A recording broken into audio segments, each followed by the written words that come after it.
जी बिस्मिल्लाहिर्रहमानिर्रहीम। आज के लेक्चर स्टार्ट करते हैं। सी लैंग्वेज का लास्ट टाइम हमने बेसिक सिंटैक्स देखा था। उसके बेसिक सिंटैक्स के नोटपैड प्लस प्लस के अंदर मैंने आपको बताया था, सबसे पहले आपके पास प्री प्रोसेसर डायरेक्टिव्स होते हैं। अगर बेसिक सिंटैक्स की मैं बात करूं, न्यू फाइल क्रिएट की है, प्रेफरेंसेस,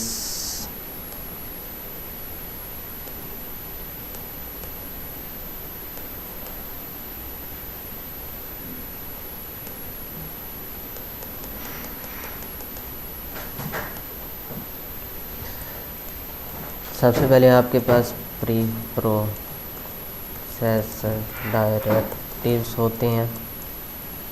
उसके अंदर आपके पास प्री प्रोसेसर डायरेक्टिव के अंदर सबसे पहले आपके पास इंक्लूड डायरेक्टिव होता है और फिर उसके अंदर हेडर फाइल्स होती हैं आपके पास। प्री प्रोसेसर डायरेक्टिव्स के बाद अगर इसको मैं ए पॉइंट दूँ, बी पॉइंट, सेकंड हमारे पास मेन मेथड होता है एंड थर्ड हमारे पास बॉडी ऑफ द प्रोग्राम होती है। इंक्लूड डायरेक्टिव लास्ट में मैंने आपको बताया था, इंक्लूड डायरेक्टिव आपके कंपाइलर को बताती है कि आपने एक स्पेसिफिक हेडर फाइल इसको हमारे प्रोग्राम में इंक्लूड कर देना है। और जो हेडर फाइल है आपके पास बेसिक, और इंक्लूड डायरेक्टिव जो स्टार्ट होती है वो नंबर साइन से स्टार्ट होती है और इसका जो सिंबल सिंटैक्स है वो इस तरह से है, लास्ट टाइम देखा था हमने। और यहाँ पे हमारे पास हेडर फाइल आती है,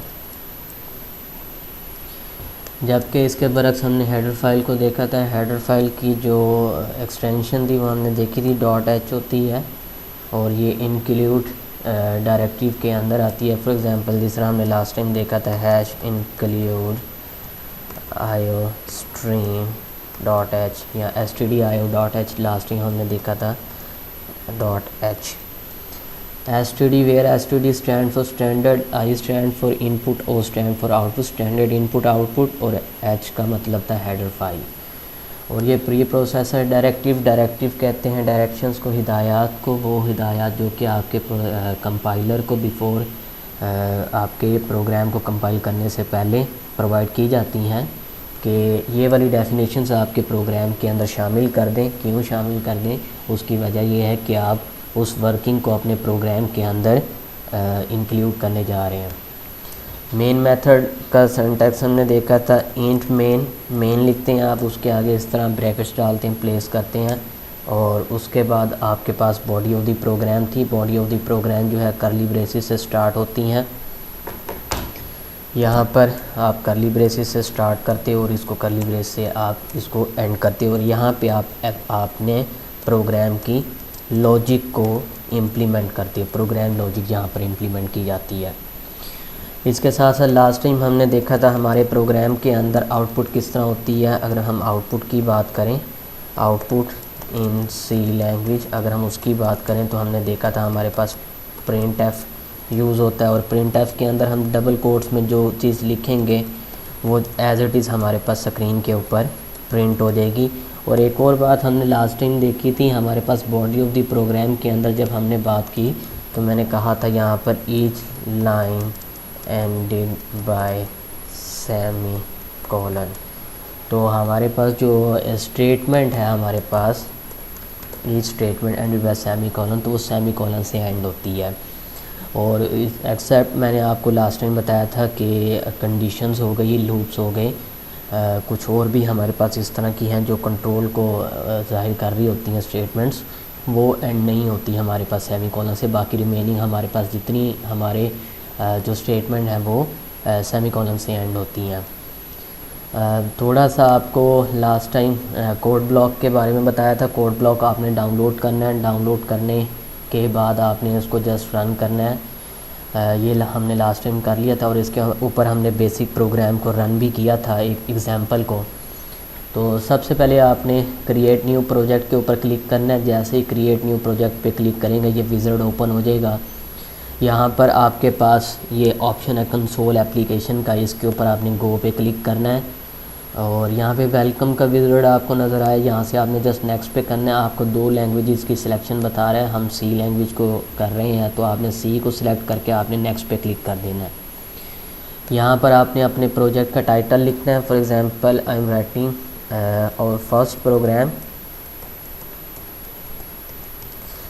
और यहाँ से आपकी ये जो डायरेक्टरी है ये बिल्कुल एम्प्टी होगी, तो यहाँ से आपने इधर 3 डॉट्स आपके आ रहे होंगे, आपने इसके ऊपर क्लिक करना है और यहाँ से जिस फोल्डर में आपने अपने प्रोग्राम को, अपने इस प्रोजेक्ट को सेव करना है, उस फोल्डर को आपने सेलेक्ट करना है। फॉर एग्ज़ाम्पल मैं यहाँ से इस फोल्डर को सेलेक्ट करता हूँ, ओपन, और नेक्स्ट पे मैंने क्लिक कर दिया है। अब नेक्स्ट पे क्लिक करने के बाद हमारा जो डिफ़ॉल्ट कंपाइलर है वो GCC है, GNU GCC बेस्ड, और फिनिश के ऊपर मैंने क्लिक किया तो ये मेरे पास एक मेरा प्रोजेक्ट क्रिएट हो गया। अगर मैं ये वर्क स्पेस के अंदर आपको दिखाऊं, वर्क स्पेस के अंदर मेरा जो एक है ओवर फर्स्ट प्रोग्राम, और इसके अंदर सोर्सेज का फोल्डर, उसमें main.c की फ़ाइल है। main.c की फ़ाइल के अंदर stdlib, इसको अगर मैं रिमूव कर दूं और यहाँ पर आपको दिखाऊं, ये हैश इंक्लूड stdio.h, ये मेरे पास हेडर फाइल है, standard input output dot H, H का मतलब है हेडर फाइल, और ये मेन मेथड है मेरे पास।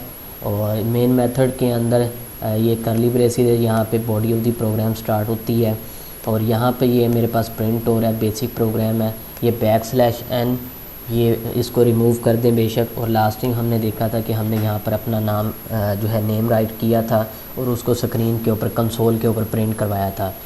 तो जस्ट आपने यहाँ पर अपना नाम लिखना, for example I am writing my name here, और इसके बाद जस्ट आपने यहाँ पर इसको प्रोजेक्ट को बिल्ड करना है। एटलीस्ट आपका प्रोजेक्ट एक बार बिल्ड होना ज़रूरी है, अदरवाइज़ वो रन नहीं होगा। आपको पहले अपने प्रोजेक्ट को बिल्ड करना होता है, फिर उसके बाद आप उसको रन कर सकते हैं। तो मैं पहले अपने प्रोजेक्ट को बिल्ड करता हूँ और साथ ही मैंने अपने प्रोजेक्ट को रन किया, तो मेरे पास ये एक ब्लैक स्क्रीन सामने आ गई, इसको हम कंसोल कहते हैं। और जो मैंने printf के अंदर, इसके अंदर जो भी मैंने लिखा था वो मेरे पास इस ब्लैक स्क्रीन के ऊपर, यानी कि कंसोल के ऊपर, वो मेरे पास सामने प्रिंट हो गया, एज इट इज़ प्रिंट हुआ है। एज इट इज़ प्रिंट होने की वजह क्या है, वो बात मैंने आपको बताई थी जब हम थ्योरी को कवर कर रहे थे। कोई भी चीज़ अगर आप डबल कोट्स के अंदर राइट करेंगे तो वो आपके पास एज इट इज़ आपकी कंसोल के ऊपर प्रिंट हो जाएगी। और प्रिंट और आगे एफ का मतलब मैंने आपको बताया था, F means function, print function, print का फंक्शन है ये, ठीक है, एंड बाय सेमीकोलन।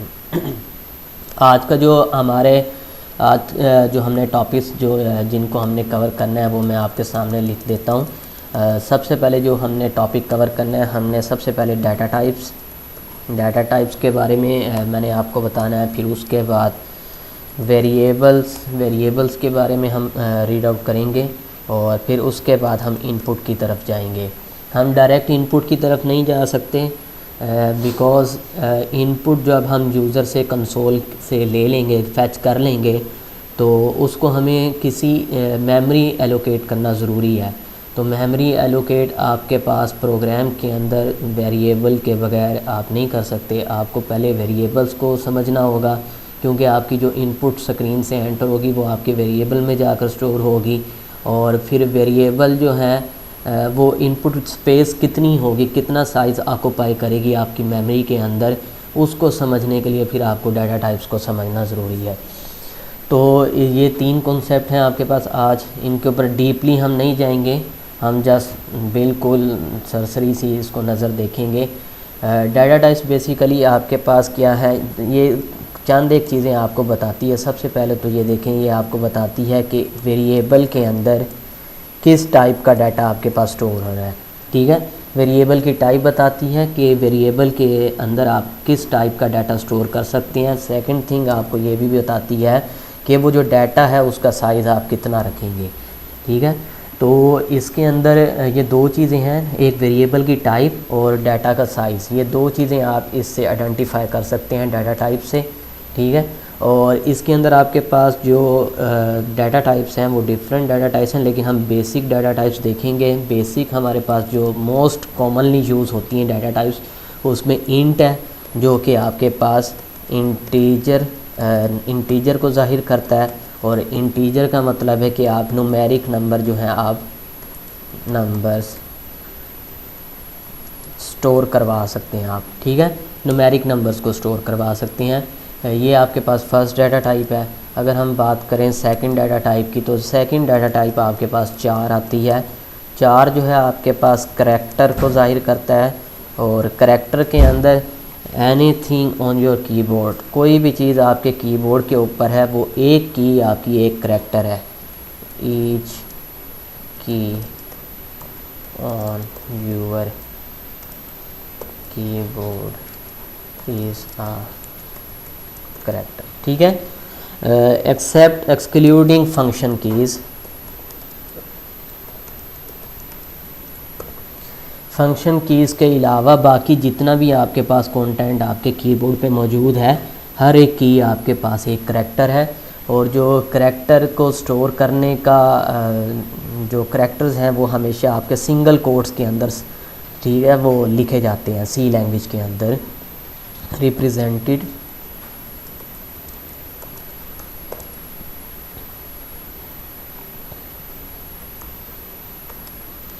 मैं इसको न्यू लाइन में ले आता हूँ, तो रिप्रेजेंटेड इन सिंगल कोट्स, ठीक है। और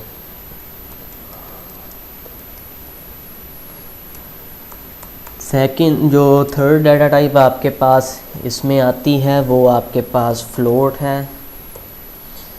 फ्लोट डाटा टाइप इंटीजर, आपने पॉइंट्स के बगैर जो नंबर हैं उनको तो अभी आपने देख लिया, आपने कहा कि वो इंट डाटा टाइप के अंदर सेव होंगे। इंट का मतलब है इंटीजर, यानी कि न्यूमेरिक नंबर्स जो है आपके पास जस्ट ये स्टोर करती है।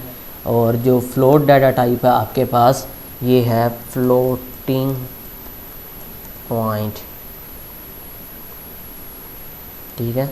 और ये क्या करती है, stores fractional data, fractional data, ठीक है, डाटा। तो ये आपके पास फ्रैक्शनल डाटा को स्टोर करती है। अगर मैं इनकी एग्जांपल साथ साथ लिखता जाऊँ सेमीकोलन डाल के आगे, एग्जांपल के अंदर आपके पास आता है 30, 45, 32। ये आपने ये नंबर्स अगर आपने स्टोर करवाने हैं तो उसके लिए जो आप डाटा टाइप यूज़ करोगे वो आप इंटीजर डाटा टाइप यूज़ करोगे।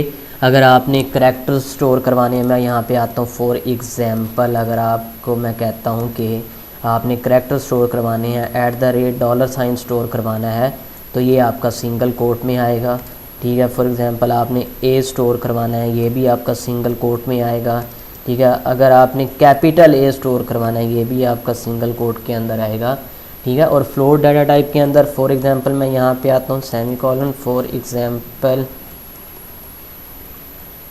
और यहाँ पे जो है आपके पास, अगर इसको मैं कॉलन कर दूँ, यहाँ पर जो आपके पास है फ्रैक्शनल पॉइंट का डाटा है। फॉर एग्ज़ाम्पल मैं कहता हूँ 12.4, ये आपका फ्लोटिंग पॉइंट डाटा है, ठीक है। इसी तरह आपके पास 45.0 ये 0, ये भी आपके पास फ्लोटिंग पॉइंट डाटा है। नेक्स्ट आपके पास जो डाटा टाइप है बेसिक डाटा टाइप, जिसके साथ आपकी ज़्यादा इंटरेक्शन होगी, that is string. String data, string basically आपके पास क्या होती है, कम्बिनेशन ऑफ करैक्टर्स। करैक्टर्स का कम्बिनेशन आपके पास, आप इसको वर्ड्स भी कह सकते हैं, लेकिन करैक्टर्स का कम्बिनेशन आपके पास क्या एक स्ट्रिंग बनाती है। लेकिन जो इसकी रिप्रेजेंटेशन है, रिप्रेजेंटेड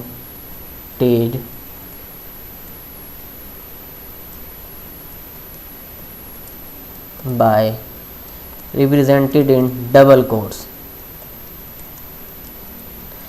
स्ट्रिंग जो है आपके पास सी लैंग्वेज के अंदर डबल कोट्स में लिखी जाती है। जिस तरह हमने यहाँ पर ये देखा प्रिंट एफ के अंदर आपने ये क्या पास किया, ये प्रिंट एफ में आपने बेसिकली स्ट्रिंग एक पास की है। जो भी चीज़ डबल कोट्स में लिखी जाती है वो एक स्ट्रिंग है।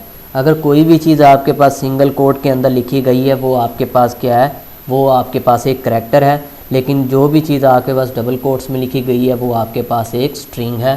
तो स्ट्रिंग को लिखने की मैं अगर आपको एग्जांपल बताऊं, फॉर एग्जांपल आपके पास जो स्ट्रिंग है मैं कहता हूँ BS फिज़िक्स, ये एक स्ट्रिंग है, ठीक है, डबल कोट्स में लिखी हुई है। अच्छा, इसी तरह आपके पास BS केमिस्ट्री, ये भी एक स्ट्रिंग है क्योंकि ये डबल कोट्स में लिखी गई है। ये 4 बेसिक डाटा टाइप्स हैं जो आप लोगों को लाजमी याद होनी चाहिए। इंट स्टैंड फॉर इंटीजर, चार stand for character, float stand for floating point, और स्ट्रिंग स्टैंड फॉर, स्ट्रिंग क्या करती है आपके पास कम्बिनेशन ऑफ करैक्टर्स है। इंट के डाटा टाइप किस लिए यूज़ होती है? इंटीजर डाटा को स्टोर करने के लिए, जिस तरह बगैर पॉइंट का डाटा स्टोर करती है। चार किस लिए यूज़ होती है? चार आपकी करैक्टर्स को स्टोर करने के लिए यूज़ होती है। जिस तरह आपके पास डॉलर साइन है, ए है, स्मॉल ए है, अपर केस में ए है, ये सारे क्या हैं? करैक्टर्स हैं। उसके बाद फ्लोट है, फ्लोट जो है आपका फ्रैक्शनल डाटा को स्टोर करने के लिए यूज़ होती है। 12.4 एक फ्लोटिंग पॉइंट नंबर है। 45.0 ये भी एक आपके पास फ्लोटिंग पॉइंट नंबर है, ठीक है, पॉइंट्स वाला नंबर है। और इसी तरह स्ट्रिंग है आपके पास, ये डाटा टाइप आपके पास स्ट्रिंग को स्टोर करने के लिए यूज़ होती है। अब हमने डाटा टाइप्स तो देख ली हमारे पास, ये भी हमने देख लिया कौन सी डाटा टाइप किस टाइप का डाटा स्टोर करती है। अब यहीं से आप इसकी डेफिनेशन जो है इसको अंडरस्टैंड कर सकते हैं। आपके पास डाटा टाइप क्या है, ये आपको बताती है कि वेरिएबल की टाइप क्या होगी, यानी कि इट मीन्स वेरिएबल में किस टाइप का आप डाटा स्टोर कर सकते हैं। प्लस आपको ये भी बताती है कि उस वेरिएबल का साइज़ कितना होगा, इट मीन्स कि वो मेमोरी में कितनी स्पेस ऑक्यूपाई करेगा। बिकॉज़ इसका आपका ये बात मैंने आपको शुरू में भी बताई थी जब आपके लेक्चर स्टार्ट हुए थे, उसमें मैंने आपको बताया था कि कंप्यूटर में जो आपका डाटा है, आपका डाटा एग्जीक्यूट होता है। एग्जीक्यूशन का मतलब ये है कि वो रैम में लोड हो गया, मेमोरी में लोड हो गया। अब आपका हर डाटा जो मेमोरी में लोड हो रहा है वो एक मेमोरी में स्पेस ऑक्यूपाई करता है, ठीक है। तो बाकी आगे ये डीप कॉन्सेप्ट है ऑपरेटिंग सिस्टम का कि वो डाटा आपका फुल लोड होता है या नहीं फुल लोड होता। बिकॉज़ एक बच्चे ने क्वेश्चन ये भी किया था कि हमारे पास डाटा का साइज़ ज़्यादा होता है लेकिन रैम का साइज़ कम होता है, तो हमारा सारा डाटा कैसे रैम में लोड हो सकता है। अगर सारा डाटा रैम में लोड हो गया तो एक ही डाटा के लिए कंप्यूटर बनाए क्या, बाकी डाटा का क्या होगा जो हार्ड डिस्क पे पड़ा हुआ है। तो उसका आंसर जो है वो मेमोरी मैनेजमेंट के अंदर आता है, वो ऑपरेटिंग सिस्टम का प्योर कॉन्सेप्ट आप कंप्यूटर साइंस फील्ड के अंदर। खैर यहाँ पर ये है, ये आपको ये बताएगी ये तमाम डाटा टाइप्स कौन सा डाटा और कितना डाटा आप मेमोरी में स्टोर कर सकते हैं। इसके बाद जो आपके पास कॉन्सेप्ट है वो है वेरिएबल्स का कॉन्सेप्ट है। वेरिएबल्स आपके पास क्या है? नेम्ड, मैं अगर इसका कैप्स लॉक ऑन करूँ, नेम्ड ब्लॉक ऑफ कोड है। नेम्ड ब्लॉक ऑफ मेमोरी आप कह लें, ये मेमोरी में रैम की एक ऐसी जगह या फिर मेमोरी की एक ऐसी जगह जिसका एक स्पेसिफिक नेम होता है। जिस तरह क्लास में मौजूद हर बच्चा जो है उसका एक रोल नंबर होता है, अगर मैंने उसकी अटेंडेंस कॉल करनी है तो मैं उसको उसके रोल नंबर से कॉल करता हूँ। फॉर एग्जांपल मैं कहता हूँ 1201, वो आगे से मुझे रिस्पांस देता है, प्रेजेंट का, यस का, जो भी वट एवर रिस्पॉन्स देता है वो मुझे रिस्पॉन्स देता है। तो वेरिएबल्स आपके पास क्या? नेम्ड ब्लॉक ऑफ मेमोरी है, एक में रैम की एक ऐसी जगह जिसका एक स्पेसिफिक नेम होता है, use to store over programs data temporarily तौर पे हमारे पास आर्जी तौर पे हमारे प्रोग्राम का जो डाटा है वेरिएबल वो स्टोर करने के लिए यूज़ होता है। फॉर एग्ज़ाम्पल अब वेरिएबल को डिक्लेयर करने का तरीक़ाकार क्या है? वेरिएबल जो है डिक्लेयर भी किया जाता है, वेरिएबल इनिशियलाइज भी किया जाता है, ठीक है। वेरिएबल डिक्लेयर भी किया जाता है और वेरिएबल इनिशियलाइज भी किया जाता है। वेरिएबल डिक्लेरेशन क्या चीज़ है उसके ऊपर अब हम बात कर रहे हैं। अगर मैं सिंटैक्स आपको बताऊं, सबसे पहले ना कुछ रूल्स हैं आपके पास वेरिएबल के नाम रखने के। फॉर एग्ज़ाम्पल जिस तरह एक शख्स जो है, अगर एक बच्चा पैदा होता है तो उसका कोई ना कोई नाम रखा जाता है, ठीक है, और वही उसका नाम परमानेंट थ्रू आउट उसकी लाइफ फिर चलता है। तो फिर सेम वैसे ही आप अपने प्रोग्राम के अंदर मौजूद एक वेरिएबल का जब नाम रखते हैं और वेरिएबल क्या, उस मेमोरी में एक ख़ास जगह जहाँ पे आपके प्रोग्राम का डाटा स्टोर होगा, उस जगह का जब आप नाम रखते हैं वो थ्रू आउट प्रोग्राम जो है जब तक आपका चल रहा है तब तक उस वेरिएबल का नाम आपके पास वही होगा। ठीक है, तो यहाँ पर वेरिएबल को नाम रखने के चंद एक असूल हैं। सबसे पहला जो उसका रूल आपके पास है, रूल नंबर 1 है वेरिएबल नेम। वैसे तो शफलिंग हो जाएगी इसके अंदर, इसमें सीक्वेंस को याद रखने की कोई ज़रूरत नहीं है। वेरिएबल नेम जो है वो स्टार्ट नहीं हो सकता किसके ज़रिए से, आपके पास नंबर से, can not start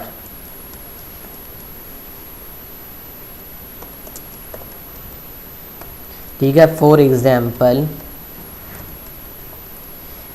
9ABC is invalid variable name.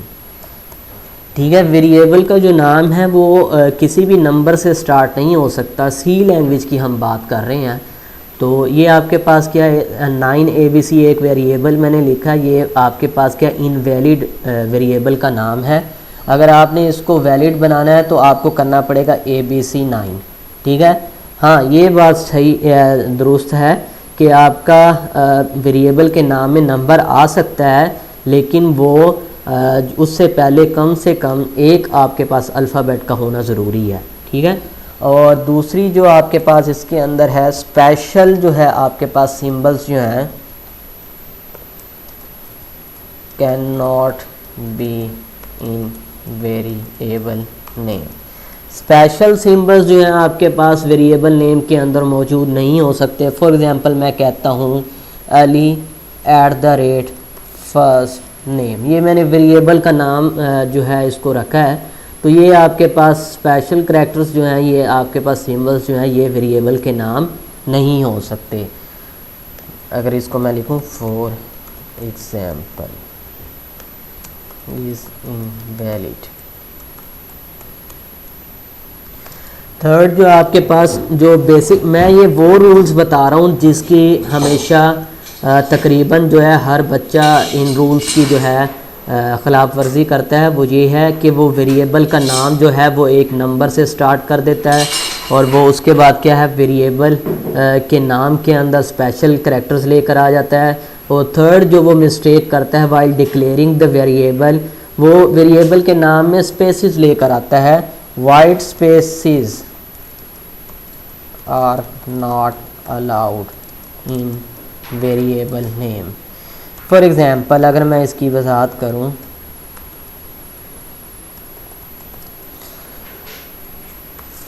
मैं कहता हूं मुस्तजीब, आगे स्पेस दिए मैंने, मुस्तजीब के आगे स्पेस दिया और आगे मैंने रहमान लिख दिया है, इज़ इनवैलिड वेरिएबल। ठीक है, ये जो वेरिएबल है आपके पास मुस्तजीब स्पेस रहमान, ये आपके पास एक इनवैलिड वेरिएबल नेम है। वेरिएबल के नाम में स्पेसिस नहीं हो सकती। ये तीन बहुत ही बेसिक और मेजर रूल्स हैं जिनको आपने याद रखना है थ्रू आउट जो जितना भी हम कंटेंट हमारा इसमें से पढ़ेंगे। तो वेरिएबल को मैंने आपको बात की कि वेरिएबल को आप लोग क्या कर सकते हैं। अगर मैं यहाँ पे लिखूँ ए पॉइंट लिखूँ वेरिएबल डिक्लेरेशन, आप डिक्लेयर भी कर सकते हैं वेरिएबल को, आप वेरिएबल को इनिशियलाइज भी कर सकते हैं। ठीक है, आप वेरिएबल को डिक्लेयर भी कर सकते हैं और आप वेरिएबल को इनिशियलाइज भी कर सकते हैं। वेरिएबल डिक्लेरेशन क्या है आपके पास, जस्ट स्टार्ट के अंदर specify the name and data type of a variable, just specify the name and type of the variable. तो ये आपके पास क्या वेरिएबल डिक्लेरेशन होती है। फॉर एग्जांपल अगर मैं स्टोर करवाना चाहता हूँ 24 को स्टोर करवाना चाहता हूँ, फॉर एग्जांपल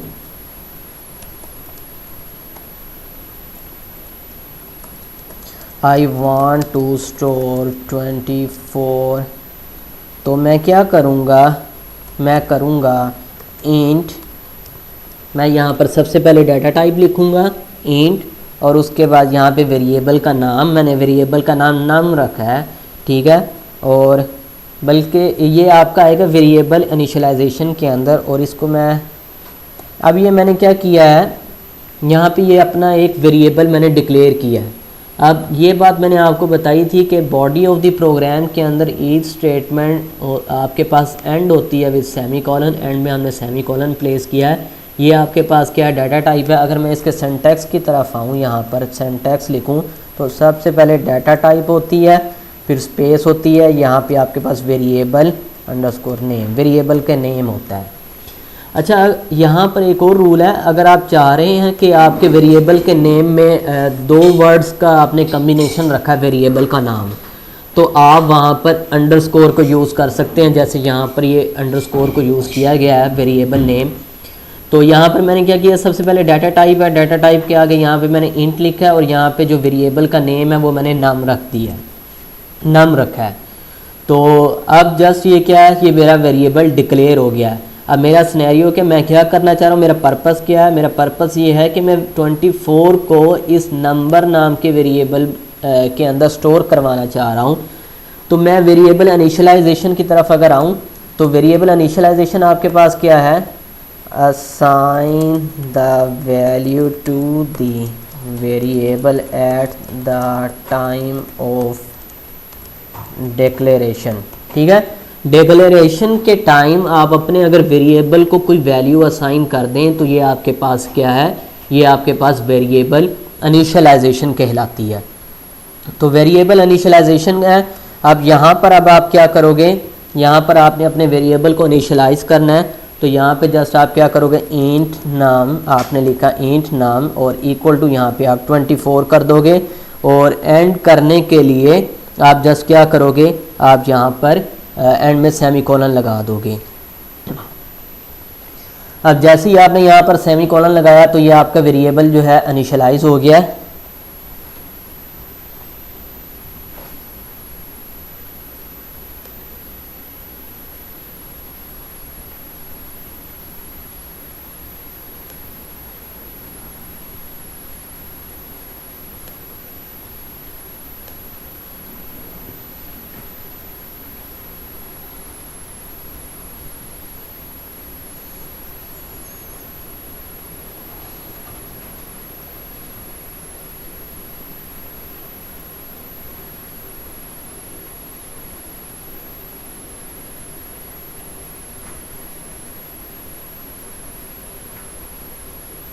एक minute रुकिएगा, just minute.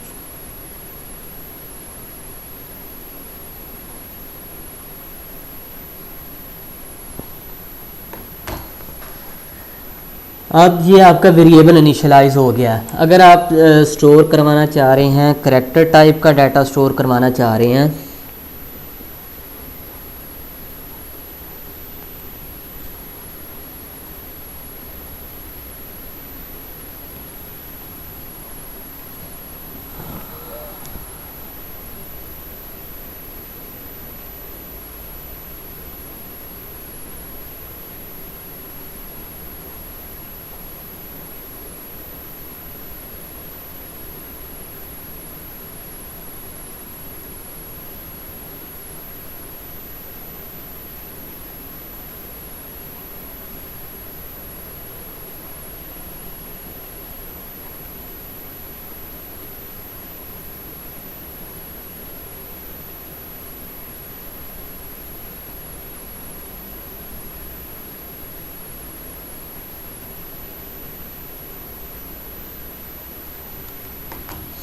For example अगर आप करैक्टर टाइप का डाटा स्टोर करवाने चाह रहे हैं, सॉरी फॉर डिस्टर्बेंस, आप यहाँ पे लिखेंगे 4 नेम मैंने यहाँ पर कहा और इक्वल टू मैं यहाँ पर सिंगल कोट्स के अंदर लिख देता हूँ ए। तो ये मेरे पास क्या है, एक करैक्टर हो गया। और अच्छा, यहाँ पर आप ABC नहीं कर सकते, आप यहाँ पर ABC नहीं कर सकते। ABC जब आप करेंगे तो वो मैंने आपको स्ट्रिंग की डेफिनेशन बताई थी, कम्बिनेशन ऑफ करैक्टर्स, और वो इसको आपका कंपाइलर ये करैक्टर्स का कम्बिनेशन हो गया, वो इसको स्ट्रिंग कंसीडर करेगा और स्ट्रिंग कंसीडर करने के बाद जो है आप इसको इसके ऊपर एरर दे देगा। आपने जस्ट यहाँ पे ये किया, सिंगल करैक्टर को स्टोर करवा सकता है ये। और स्ट्रिंग जो है आपके पास, अगर मैं कहता हूँ नेम इक्वल टू, ये डबल कोट्स में है, यहाँ पे मैं कह सकता हूँ मुस्ताजी एंड बाय सेमी कॉलन। और सिमिलरली फ्लोट डाटा टाइप आपके पास है, फ्लोट नम इक्वल टू 24.4। ये मेरे पास एक वैल्यू है एंड द सेमीकोलन।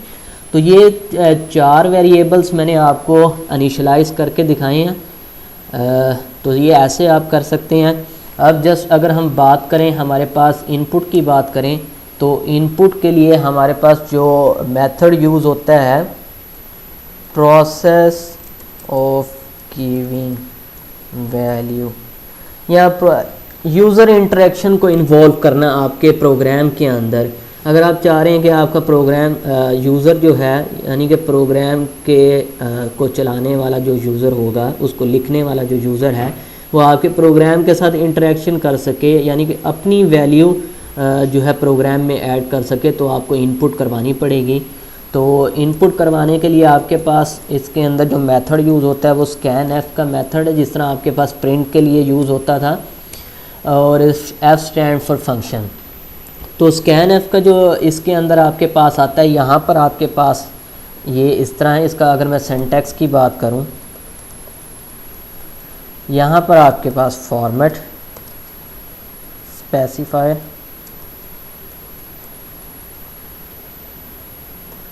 और यहाँ पर आपके पास कोमा आएगा, यहाँ पर आपके पास एंड साइन आएगा, और यहाँ पर वेरिएबल अंडरस्कोर नेम, जिसके अंदर आप इनपुट करवाने चाह रहे हैं।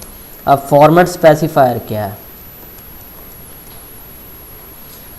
Specify the format of, specify the format of input. ठीक है। इनपुट अगर आप इनपुट में यूज़ करें, definitely it will specify the format of input. अगर आप आउटपुट में यूज़ कर रहे हैं फॉर्मेट स्पेसिफायर को, तो definitely it will specify the format of output. और यहाँ पर इसके अंदर जो आपके पास है %d है,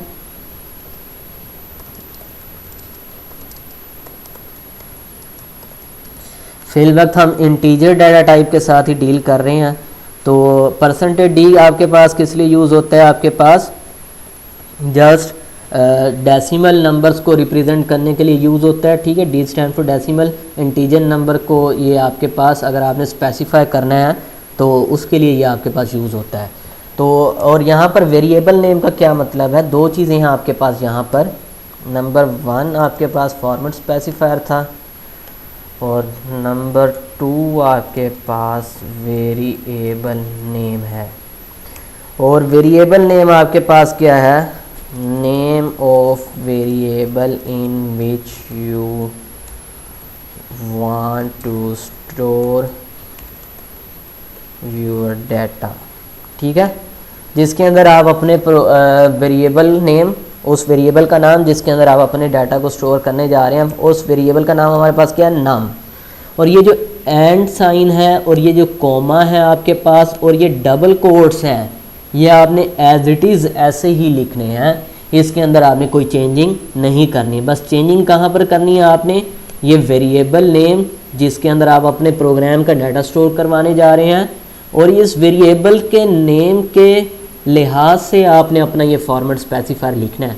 फॉर एग्जांपल यहाँ पर अगर वेरिएबल नेम है नाम, तो आपने इस नाम की डाटा टाइप देखनी है। नाम की डाटा टाइप क्या है? इंटीजर है। और इंटीजर का जो फॉर्मेट स्पेसिफायर है फिर वो आपने यहाँ पर लिखना है। अब यहाँ पे वेरिएबल नेम जो अगर फॉर एग्जांपल एक वेरिएबल नेम है जो कि करैक्टर को स्टोर करवा रहा है, आप करैक्टर स्टोर करना चाह रहे हैं, तो आपने फिर करैक्टर के फॉर्मेट स्पेसिफायर यहाँ पर लिखना है। इसी तरह यहाँ पर अगर एक वेरिएबल नेम है जो कि स्ट्रिंग को कर रहा है, फिर आपने स्ट्रिंग के लिहाज से, और इसी तरह फ्लोट है तो आपने यहाँ पे फ्लोट के लिहाज से %f लिखना है। ठीक है, तो ये फॉर्मेट स्पेसिफायर है। ये इनपुट का आपके पास सिंटैक्स था, स्कैन एफ यूज़ होता है। अब इसी चीज़ को हम अपने प्रोग्राम के अंदर इम्प्लीमेंट करते हैं। तो इम्प्लीमेंट करने के लिए जस्ट मैंने कोड ब्लॉक को ओपन किया है। सबसे पहली जो चीज़ आपको नज़र आ रही है, अगर मैं इसके अंदर कमेंट करता जाऊँ, कमेंट के अंदर मैंने यहाँ पे डबल फॉरवर्ड स्लैश मैंने प्लेस किया है। अच्छा, ये फॉरवर्ड स्लैश है, ये आपके पास बैकवर्ड स्लैश है। ठीक है, तो फॉरवर्ड स्लैश मैंने डबल फॉरवर्ड स्लैश प्लेस किया। ये मेरा कमेंट को जाहिर कर रहा है इसके अंदर सिंगल लाइन को। सिंगल लाइन कमेंट आपके पास सी लैंग्वेज के अंदर डबल फॉरवर्ड स्लैश से लिखे जाते हैं। अब यहाँ पे ये मैं लिख देता हूँ प्री प्रोसेसर डायरेक्टिव्स। ठीक है, प्री प्रोसेसर डायरेक्टिव है। प्री प्रोसेसर डायरेक्टिव दो पार्ट्स में डिवाइड होता है, इंक्लूड डायरेक्टिव और हेडर फाइल। इंक्लूड डायरेक्टिव क्या आपको बताता है कि आपके प्रोग्राम में कौन सी हेडर फाइल शामिल होगी आपके किस कंपाइलर को, और उसके बाद जो हेडर फाइल है, हेडर फाइल एक्चुअल डेफिनेशन आपके पास, आपकी वर्किंग की जो डेफिनेशन है वो इसमें लिखी होती है सारी।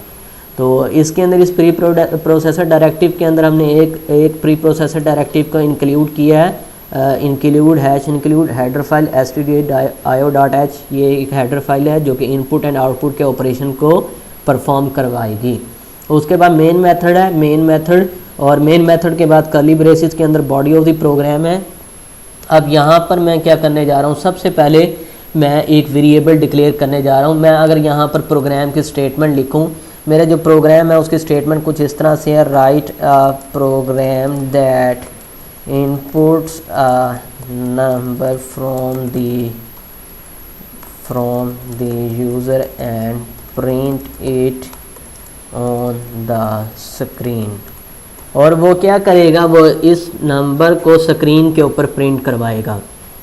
तो उसके लिए जस्ट आपने क्या करना है, यहाँ पर आप सबसे पहले इस प्रोग्राम, अच्छा इसकी इंटरप्रिटेशन देखें। सबसे मेजर जो चीज़ होती है आपके जो आपका क्वेश्चन है उसकी इंटरप्रिटेशन है, उसको आपने छोटे छोटे पैचेस में डिवाइड करना है, तो फिर ही आप उसको सोल्व कर पाएंगे। सबसे पहले यहाँ पे ये देखें, write a program that inputs a number, यहाँ पर रुक जाएं। ये आपका सबसे पहला टास्क आपका यही है। आपका पहला टास्क क्या है, आपने नंबर को इनपुट करना है, और उसके बाद क्या कहता है, print it on the screen, ये सेकंड टास्क है। यानी कि इस प्रोग्राम में सिर्फ दो काम आपने करने हैं, एक नंबर इनपुट करवाना है और दूसरा काम ये करना है उसी नंबर को आपने स्क्रीन पे प्रिंट करवा देना है। अब यहाँ पर आए तो ये देखें, input a number, number input होगा तो डेफिनेटली वो नंबर स्टोर भी होगा। अब नंबर जब स्टोर होगा तो वो हमारे एक वेरिएबल में स्टोर होगा, और वेरिएबल को डिक्लेयर करने का तरीक़ाकार आपको पता है। आप लोग क्या करते हैं, वेरिएबल के अंदर सबसे पहले आप यहाँ पर डाटा टाइप लिखते हैं। यहाँ पे आप सबसे पहले लिखेंगे इंट, और यहाँ पर आप वेरिएबल लिखते हैं। फॉर एग्जांपल मैं वेरिएबल का नाम जो है वो लिख रहा हूँ इंट नाम, ये मेरे वेरिएबल का नाम है, और आगे मैंने सेमीकोलन प्लेस कर दिया। अब ये मैंने क्या किया, ये मैंने वेरिएबल को डिक्लेयर किया। अगर मैं इधर लिखूँ वेरिएबल डिक्लेरेशन, ठीक है, ये मैंने वेरिएबल को डिक्लेयर किया। अब जस्ट मैं यहाँ पे क्या करता हूँ, मैं स्क्रीन के ऊपर एक मैसेज प्रिंट करवा देता हूँ। स्क्रीन पे मैसेज क्या प्रिंट करवाता हूँ, एंटर नंबर, या एंटर दी नंबर कर लें, या एंटर नंबर, ठीक है, एंटर नंबर, कोई भी नंबर एंटर करें। आगे इक्वल टू मैंने प्लेस किया है, डबल कोट्स, ये इसको एंड किया। और ये अब ये इक्वल ज़रूरी नहीं है कि आप लोग इक्वल प्लेस करें, ये तो मैंने जस्ट उसकी फॉर्मेटिंग के लिए किया है ताकि स्क्रीन के ऊपर जब मैसेज आए तो मेरा जो नंबर है वो एंटर हो, वो इक्वल के आगे एंटर हो। अगर मैं इसको रन करके दिखाऊँ आपके पास, तो ये देखें यहाँ पर इस इक्वल के आगे मैं नंबर को प्लेस करूँ, तो इसलिए मैंने जस्ट ये लिखा है। अदरवाइज़ डबल कोट्स में ये बात आपको भी पता है, जो चीज़ लिखी जाए वो एज इट इज़ स्क्रीन के ऊपर प्रिंट हो जाती है। अब नंबर, ये मैंने मैसेज स्क्रीन के ऊपर प्रिंट करवा दिया। अब जस्ट मैंने क्या करना है, अब जस्ट मैंने नंबर को इनपुट करवाना है, और ये बात आपको भी पता है कि नंबर इनपुट करवाने के लिए आपके पास स्कैनएफ का मेथड होता है। इसके अंदर यहाँ पे सबसे पहले आपके पास क्या आएगा, डबल कोट्स, फिर उसके बाद कोमा आएगा, फिर आपके पास एंड साइन आएगा, और ये सेमीकोलन। ये जो इतना सा सिंटैक्स है ना, ये आप लोगों को लाजमी याद होना चाहिए। स्कैनएफ के अंदर सबसे दो पैरामीटर हैं। फर्स्ट जो आपके पास है वो क्या है, डबल कोट्स हैं। डबल कोट्स के अंदर फॉर्मेट स्पेसिफायर आएगा, और सेकंड के अंदर आपके पास एंड आएगा, और उसके आगे वेरिएबल का नेम आएगा, उस वेरिएबल का नेम जिसमें आप इनपुट करवाने जा रहे हैं। तो अब सबसे पहले यहाँ पे मैं उस वेरिएबल का नेम लिखूंगा जिसमें मैं इनपुट करवाने जा रहा हूँ। मैंने किस में इनपुट करवाना है, मैंने इस नाम के वेरिएबल में इनपुट करवाना है। तो यहाँ पर जस्ट मैंने नाम लिखा और एंटर प्रेस किया, ठीक है, नाम लिख दिया।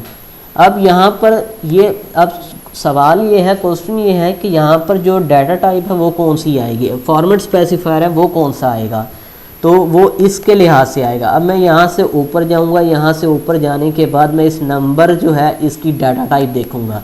इसकी डाटा टाइप क्या है, इंटीजर है, ठीक है। तो मैं यहाँ पर आकर क्या लिखूँगा, %d, ठीक है, तो %d। तो यहाँ पर मैंने लिख दिया इंटीजर टाइप का डाटा इनपुट करने के लिए %d लिख दिया, और ये मेरे पास हो गया। अब जस्ट मैं अगर इस प्रोग्राम को रन करूँ, बिल्ड करता हूँ और इसको मैं रन करता हूँ, तो यहाँ पर ये देखें, सबसे पहले आप मुझसे यूज़र से इंटरेक्शन परफॉर्म करवा रहा है। मैंने आपको बताया था स्कैनएफ का मेथड यूज़र इंटरेक्शन के लिए यूज़ होता है आपके पास। अब ये देखें, इस विंडो का टाइटल क्या है, ओवर फर्स्ट प्रोग्राम, और यही हमारे प्रोजेक्ट का टाइटल है। सबसे पहले क्या है, यहाँ पर आया, उसने एक मेमोरी एलोकेट कर दी, उस रैम में एक स्पेस, एक ब्लॉक ऑक्यूपाई किया, उस ब्लॉक का नाम उसने क्या रखा, कंपाइलर ने नाम, ठीक है, और उसको कितनी स्पेस एलोकेट की, इसकी डाटा टाइप के लिहाज से। सबसे पहले आपके पास स्क्रीन के ऊपर मैसेज प्रिंट हुआ, प्रिंट का फंक्शन, उसके अंदर जो चीज़ डबल कोट्स में लिखी हुई थी वो एज इट इज़ स्क्रीन के ऊपर प्रिंट हो गई, और मैंने यहाँ पर ये देखें स्पेस दी है, इक्वल के बाद वैसे ही वहाँ पर स्पेस है। अब ये जो आपको कर्सर सा बना नज़र आ रहा है, ये स्कैनएफ का है, ये मेरी इनपुट के लिए वेट कर रहा है, मैं जो इनपुट लिखूँगा उस लिहाज से। अच्छा, अगर इधर मैं ABC लिख देता हूँ, तो अगर मैं इसको एंटर करूँगा तो डेफिनेटली यहाँ पर एरर जनरेट होगा। एरर जनरेट होने की वजह ये है कि मेरे पास जो मैं इसको जो स्पेसिफाई कर रहा हूँ वो मैं इंटीजर टाइप का डाटा जो है स्पेसिफाई कर रहा हूँ, और वो कंपाइलर भी मुझसे यही एक्सपेक्ट कर रहा है कि मैं यहाँ पर इंटीजर टाइप का डाटा एंटर करूँगा। क्यों? क्योंकि कंपाइलर को मैंने बताया है कि मैं उसको स्पेसिफाई कर रहा हूँ कि मैं यहाँ पर इंटीजर टाइप का ही डाटा एंटर करूँगा। तो उसके लिए जस्ट मैं यहाँ पर क्या करूँगा, यहाँ पर जस्ट मैं आके नंबर को एंटर करूँगा। मैंने यहाँ पर 34 जो है लिखा और मैंने एंटर प्रेस किया, तो ये मेरा प्रोग्राम सक्सेसफुली एग्जीक्यूट हो गया, कोई एरर नहीं आया। अगर एंटर करता हूँ एंटर टू कंटिन्यू, दोबारा अगर इसको रन करूँ मैं, तो ये देखें ये मेरे पास कह रहा है एंटर अ नंबर, लेकिन मैं नंबर की बजाय मैंने ABC लिखी, तो यहाँ पर ये देखें अभी ये इस तरह आ गया। तो ये जो है यहाँ पर सही सक्सेसफुली एग्जीक्यूट नहीं हो रहा। तो अब जस्ट मैं यहाँ पर आता हूँ, यहाँ पर आने के बाद अब मेरा प्रोग्राम का फर्स्ट टास्क जो था मेरे प्रोग्राम का, इनपुट्स अ नंबर, एक नंबर को इनपुट करना है, वो तो मैंने इनपुट करवा लिया है। अब सेकंड मेरे पास क्या है, अगर मैं यहाँ पे लिखूँ प्रिंट मैसेज ऑन कंसोल, और यहाँ पे ये क्या है, इनपुट फ्रॉम कंसोल, या read input from console, console से जो इनपुट होगी उसको रीड करता है।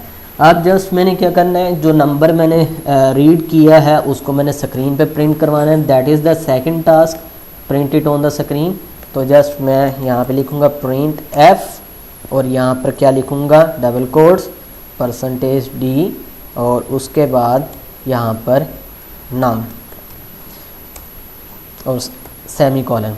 अच्छा चलिए अभी फिल वक्त इसको इग्नोर करें। मैंने किसको प्रिंट करवाना है, मैंने इस नंबर को प्रिंट करवाना है, ठीक है। अब मैंने यहाँ पे डायरेक्ट बगैर डबल कोट्स के, विदाउट डबल कोट्स, इस वेरिएबल का नाम लिख दिया है। देखते हैं क्या होता है।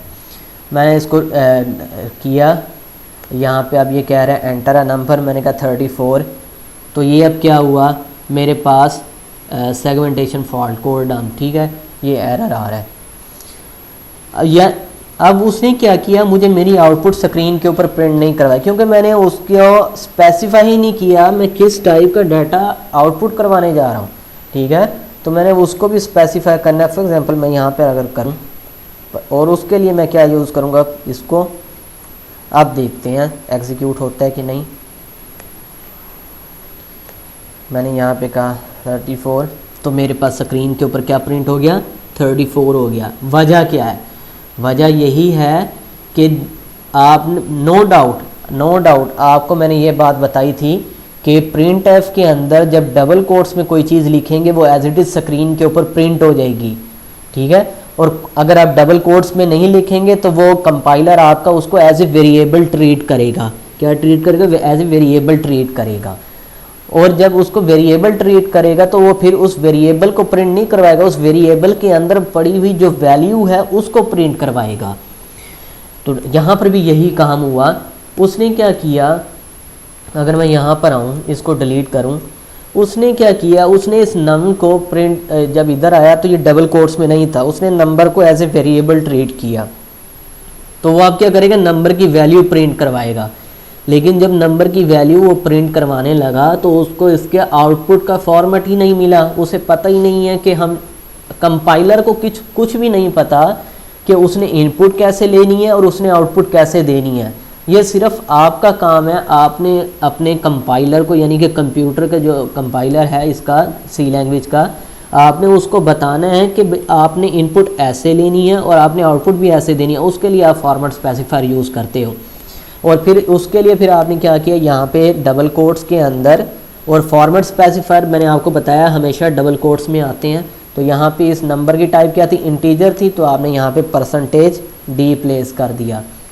अब क्वेश्चन यहाँ पर ये रेज होता है कि हमने पढ़ा था कि प्रिंट एफ के अंदर अगर कोई चीज़ डबल कोट्स के अंदर लिखी जाए तो वो एज इट इज़ स्क्रीन के ऊपर प्रिंट हो जाती है, जबकि अगर हम बात करें %d की तो %d स्क्रीन के ऊपर प्रिंट नहीं हुआ, लेकिन उसकी वैल्यू जो नंबर की है वो स्क्रीन पर आ गई है, %d नहीं आया, हालांकि वो आपके पास डबल कोट्स में भी है।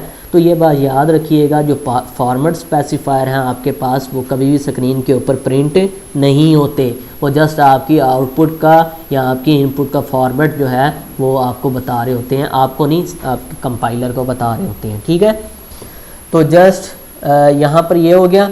अच्छा, अब यहाँ पर मैं एक मैसेज भी लेकर आना चाहता हूँ, the number you entered is 34। अभी तो जस्ट वो 34 प्रिंट करवा रहा है, ठीक है। मैं स्क्रीन पे मैसेज लेकर आना चाहता हूँ, the number you entered is 34, तो मैं जस्ट यहाँ पे लिखूँगा the number you entered is equal to, मैंने कहा 34।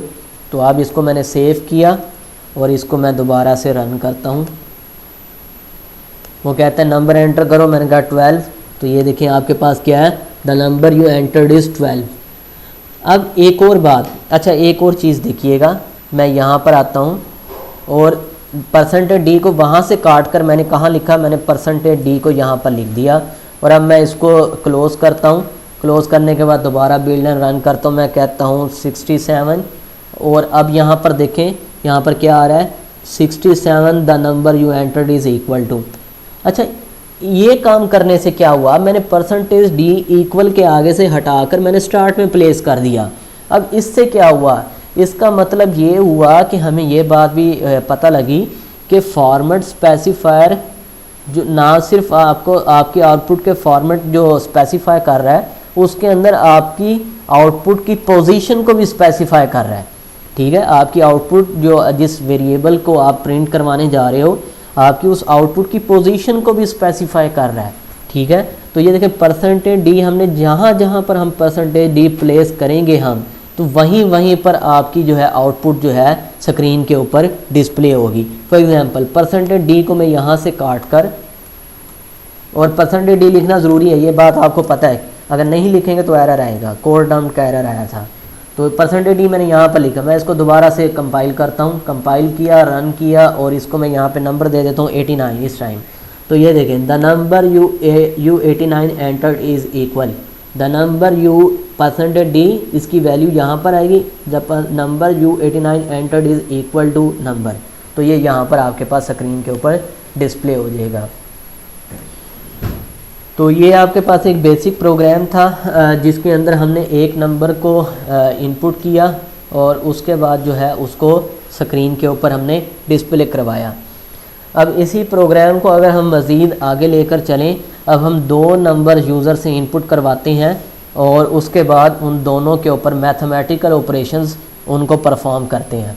उसके लिए जस्ट मैं क्या करूँगा, मैं यहाँ पर आता हूँ, सोर्सेज के फ़ोल्डर के ऊपर मैंने यहाँ पर क्लिक किया, यहाँ पर क्लिक करने के बाद मैंने इस पर क्लिक किया, यहाँ पर आने के बाद मैंने फ़ाइल पर क्लिक किया और यहाँ से मैंने सी सोर्स फाइल के ऊपर क्लिक किया और गो के ऊपर क्लिक किया, स्किप किया, इसको सी लैंग्वेज किया, नेक्स्ट किया, फ़ाइल का जो पाथ है, फाइल नेम फुल पाथ मैंने यहीं पर किया और मैंने इसको फ़ाइल का जो नेम है, फ़ाइल का नेम फॉर एग्ज़ाम्पल मैं कहता हूँ मैथमेटिकल, ठीक है, मैथमेटिकल, और सेव के ऊपर क्लिक किया और यहाँ पे मैंने फिनिश के ऊपर क्लिक किया।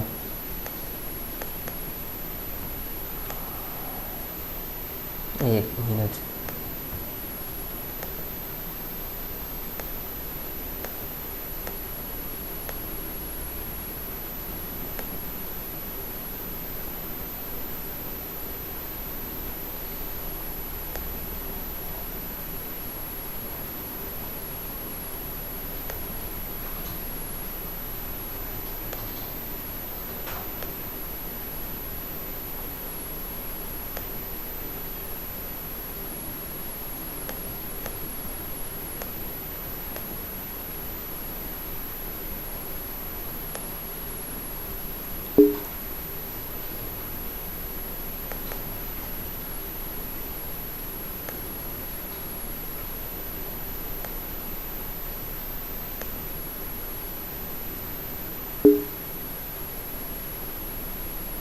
टेंशन में कभी